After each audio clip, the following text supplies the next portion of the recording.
Brothers and sisters, we are blessed with a new day. We are blessed with guidance. We are favored and filled with countless favors and blessings. So all praise and gratitude is due to God and God alone. We seek His guidance, we seek His assistance, we seek His forgiveness as we slip up on the straight path. We recognize that all of the evil in this world is surrounding us. So we seek His protection from this evil that surrounds us and influences us and touches our hearts. We ask Him to purify our hearts from the evil of the world. We bear witness there is no deity and nothing worthy of worship except for God alone. And we bear witness that Muhammad, the son of Abdullah, was His final messenger. He sent to all of humanity that we may all realize divine mercy.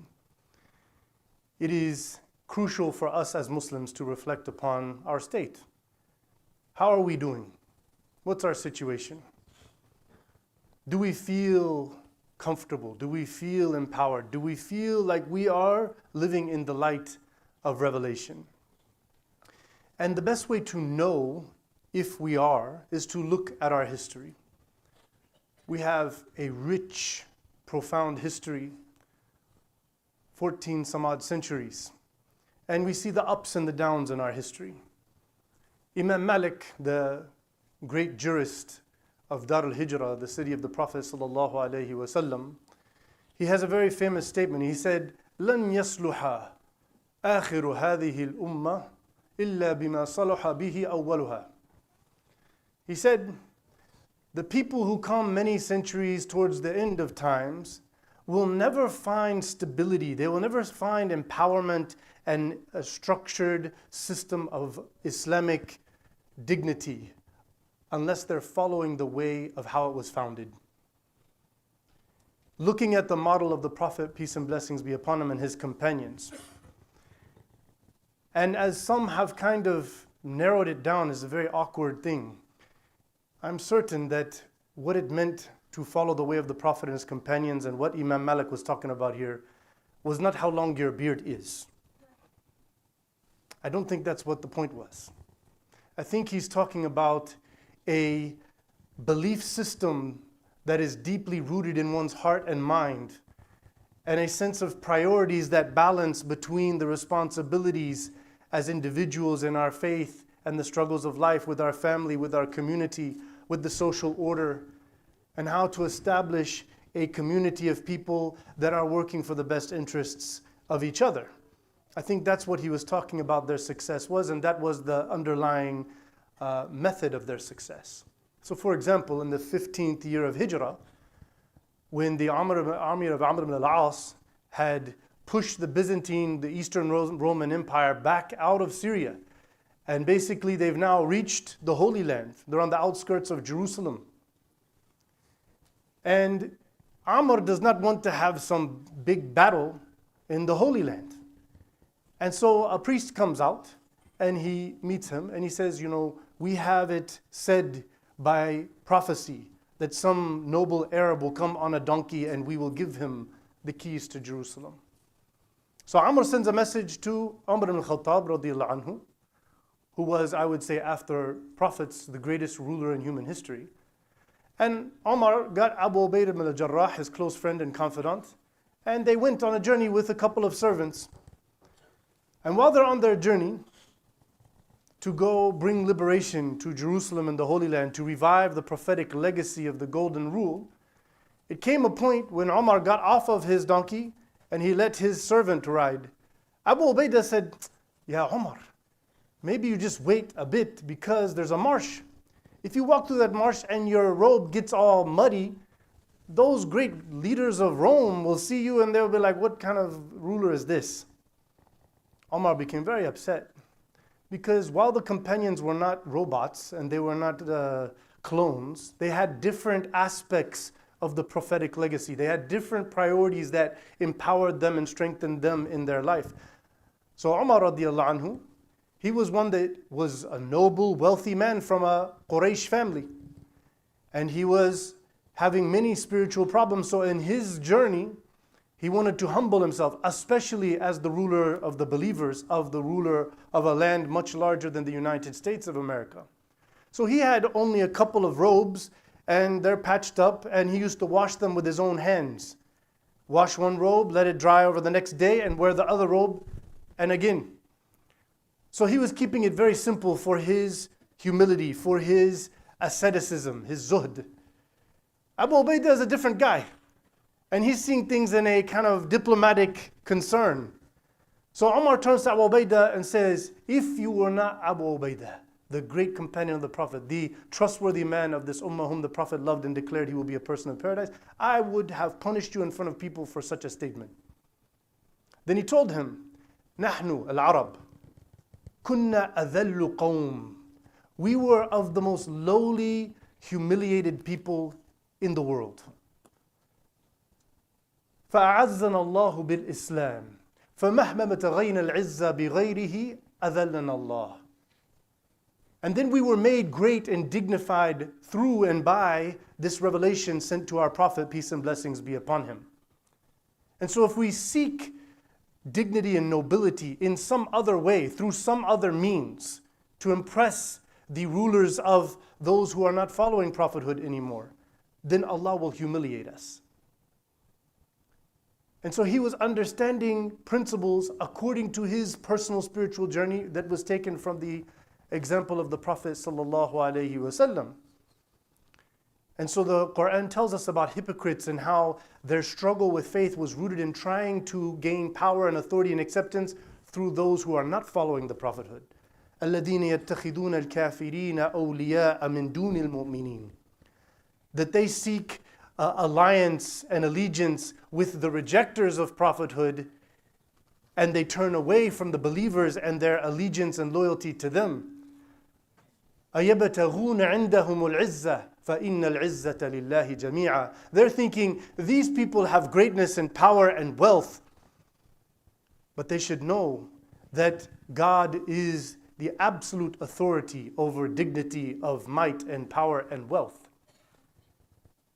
And so Umar radiallahu anhu was reminding him that now we've been blessed to have this great position to promote the truth to the world, where we've gained this stability, we've gained this strength as a social order, as believers. If we are willing to adjust our way just to please non-believers, this becomes a big problem. Because the Quran tells us, ذَلِكَ بِأَنَّ اللَّهَ لَمْ يَكُ مُغَيِّرًا نِعْمَةً أَنْعَمَهَا عَلَىٰ قَوْمٍ حَتَّى يُغَيِّرُوا مَا بِأَنفُسِهِمْ. So this ayah is saying, it's talking about those great dynasties, Pharaoh and others, and they were destroyed because God blessed them with so much strength and wealth and power, but when the Prophet came to them, when their chance came to prove their gratitude for where they got what they got from, they were treacherous, they were ungrateful, and they were destroyed. So the ayah is saying that God would not change the situation of a blessing that He put upon people unless they deviate from gratitude of that blessing. So this verse is different than the other one. The other one is saying that where you're in right now in this situation as we look. See, in the time of Umar, he was wanting to maintain stability as a great community of believers and to stick with our values and our scriptures and to not allow ourselves to be deviated to try to fit in with people who are not following the prophethood. Now, our rulers and our people are being pushed to think that greatness and honor and dignity is to become Western, to seek money and materialism and all of these things and power through their political schemes and methodologies. And we see the humiliation we're all living in, as Umar radiallahu anhu said. So when Umar went and met them, yeah, he has a muddy, patched up robe. But then he communicated to them what Islam is all about. He took the keys of Jerusalem and he made his big declaration of human rights. And he said, all of you who are Christian, it is not that we're here to attack you or force you to change your beliefs or to destroy your holy places. You will be preserved. You have your rights to your religion. You have your rights to your crosses and your traditions and your economy. You will be safe. Anyone who wants to stay. And for that reason, those churches which represent the most holiest of things in his time have been preserved until today because of those Muslim rulers who preserved it. Unlike the disgrace of this genocidal mockery of the history of prophethood and the Israelites and what they represent in prophethood. Islam maintained peace and security and a multicultural, respectful environment. That is the teachings of Islam. Even to the extent that it's narrated that Umar radiallahu anhu, he asked the Christians, I thought there would be Jews living here. And they said, no, we kicked them all out a long time ago, and we don't allow them to live here. He said, no, they have just as much right as you do to live here. So let Jews come move back in. This is Umar radiallahu anhu in his khilafah. Why is he doing that? Because in the Quran and the Sunnah, people have the right to believe what they want, and they have the right to live where they want to live. Al-ard lillah yurithuha man yasha'u min ibadi. God's property is everything. We are just the stewards of it. We cannot say you're not allowed to live here unless you prove to be treacherous and violent and these things and corruptive, in which case you have lost your rights to be part of a healthy social order, which is the model of the Prophet when they moved to Medina in Hijrah and migration. At first he said, okay, you guys don't accept me as a prophet, so you Jews and you remaining pagans, we all form one nation. We will live together respecting each other. It didn't change until they were treacherous to the prophetic legacy. So it's crucial for us to look at our situation and think where we're at and where we're going, what our priorities are. One of the great scholars of our age, who's imprisoned simply because he's a scholar who will not compromise his values for corrupt rulers, Sheikh Samal al-Uda, Allah yafuk kasrah. He said, it became like we're all going to follow like robots, and everybody just has one opinion and one way of doing things, and the companions of the Prophet ﷺ were not that way, but yet we're claiming we're on the Sunnah. Abu Ubaidah ibn Jarrah used to wear satin, and he had a huge wardrobe, and he is Abu Ubaidah ibn Jarrah, and Umar had his two robes. They both were at different places about how to maintain my spirituality as it relates to the permissibility of wearing clothes. Islam is rich. Each person will have their own struggle and their way to solve it. And so Sheikh Salman al-Uda, Allah yafuk kasrah, he said, if I am praying, Ihdina as-sirata mustaqim, for 40 years, and I didn't change or grow or learn something new and become a better believer and evolve, then I've wasted 40 years of my life. And whenever he made this video called Al-Wasm, Ana Ataghayyar, he did it without a ghutra and ighal on, while holding an iPad, laughing with his kids. This is not how you think of the sheikh. See, he's making a point that we've created this kind of rigid mentality that was not the companions. They were all very different. And you should not feel like you have to live up to some sort of superficial thing in order to be growing and learning. So it's important for us to look at the motion of status quo Islam. If you're thinking, okay, alhamdulillah, I became grown adult, and I'm a Muslim, and these are the beliefs, and these are the rituals, and this is what you say in salah, and this is how I fast, and you stay the same for many, many years, not growing, not learning, actually feeling an aversion. When you hear something new, you're like, no, this is different, I don't. Whoever's telling you that is trying to limit your value of salah. Ihdina as-sirata mustaqim. What is the point of being guided to the straight path if the straight path will never become something that you have to learn to get to? And you have to keep learning, because the Quran and the Sunnah are the Sirat al-Mustaqim. The more you read, the more you study, the more your experiences in life, you grow and learn and have different perspective, as all these different schools of thought and all these scholars throughout our history have always done, because of that reason. And so we look at Umar ibn Abdul Aziz radiallahu ta'ala anhu. The Umayyads went from some khulafa carrying some prophetic legacy to a kingdom. And Umar ibn Abdul Aziz, when he took the rule, he said, okay, this whole palace with all this gold and chalices and harems and all of this around here, get rid of all that. We need to look after those who are weak and marginalized and suffering. Because why Abu Bakr radiallahu anhu, when he became the Khalifa, and he did his inaugural address, he said, الضعيف فيكم قوي عندي حتى أعطيه حقه. That those who are weak and poor and lowly among you, I feel you are strong and intimidating to me as a ruler because I'm responsible for taking care of you. So I feel you're strong until I can make sure your rights are given to you and you're uplifted and given basic necessities of life, and that you can live comfortably and not feel like life is a big struggle just to eat and sleep. He said, وَالْقَوِيُّ فِيكُمْ ضَعِيفٌ عِنْدِي حَتَّى آخُذْ مِنْهُ حَقًّا. And the strong and powerful and wealthy among you, I feel you're weak until I know that you've properly given your rights so that I can take care of the others. So Umar ibn Abdul Aziz radiallahu anhu, he brought that.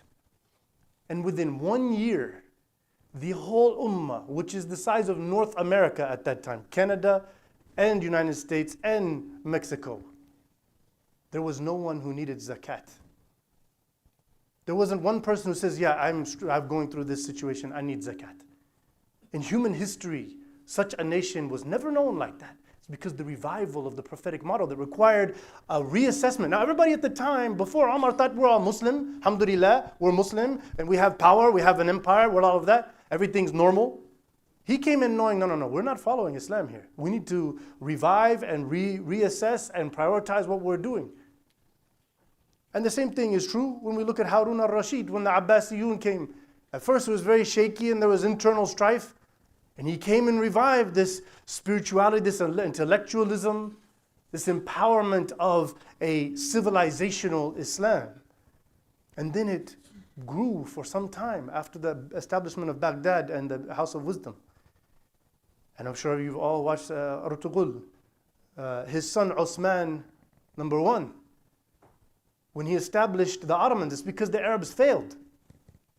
That these Turkish, Persian Seljuks, over time, as the administrators and military leaders, they started to see that the Arabs went into drinking and things and lost their way, and it's all about silk and whatever, and as the Prophet warned us. And they knew that them being Arab is not why they are there. It's that at one time they were carrying Islam, and so they knew it was their time. As Omar said, they had started to become humiliated because they went away from what made them good, and it had nothing to do with being Arab, as he said, Omar radiallahu anhu. It's this Arab nationalism was one of those things that was established back in the 1950s. A huge disgrace. You started hearing Al-Umma al-Arabiyya wal-Islamiyya, Al-Umma al-Thanawi. Ka'anna al-Islam, as though Islam came from being Arab. It's like a product of that. This is a complete deviation from what Umar radiallahu anhu was talking about. And so it's important for us to look at where our dignity comes from. Is it really coming from the Quran and the Sunnah of the Prophet sallallahu alaihi wasallam? Is it an affiliation with some sort of nation state? Is there such a thing in Islam called the nation state? Khilafah is a method of governance. It is not a nation state with specific borders. It is a place where people operate according to Islam collectively. It can be here in Charlotte, North Carolina. But we are told to hate that word and to think that word is bad and scary. And the way you get to that is jihad. And we're told to hate that word in all of its ashkal. So it's crucial for us to revive this beautiful tradition. Salah ad-Din Ayyubi, he was the head of the military for 17 years, but he was working to revive Islam amongst the people. And after taking Quds, everybody was blown away. You have to, if you look at it, when Salah ad-Din Ayyubi took the military position, the state of the ummah back then was probably weaker than it is today. This idea that there's no way the Palestine will be liberated, no. Just like most all Syrians would say there was no hope ever to have a liberation. It was through 17 years of reviving and prioritizing an Islamic model of character. And the same thing is true with Mansa Musa in Mali in the 12th century. Everything got revived. Same thing with Uthman Dan Fodio in Nigeria in the Sokoto Caliphate in the early 1800s. It's crucial we tap into our history to see what are the underlying principles and methods and structure and priorities that we need to have. so that we can succeed as believers carrying this message to the world. أقول قولي هذا واستغفر الله لي ولكم فاستغفروه فإنه هو الغفور الرحيم.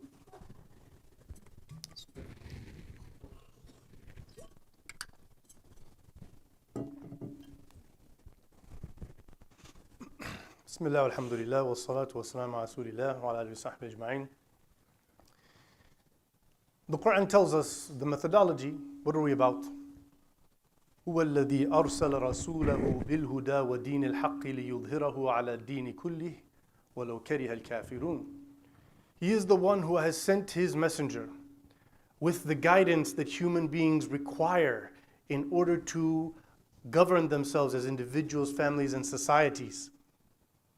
And the way of living that brings truth to the forefront, and decisions are made based on truth, not based upon desires or politics or what makes people feel comfortable without looking at religion first and foremost. And so then he says, لِيُظْهِرَهُ عَلَى الدِّينِ كُلِّهِ. So it becomes clear to everyone that this way of living is superior to any other way.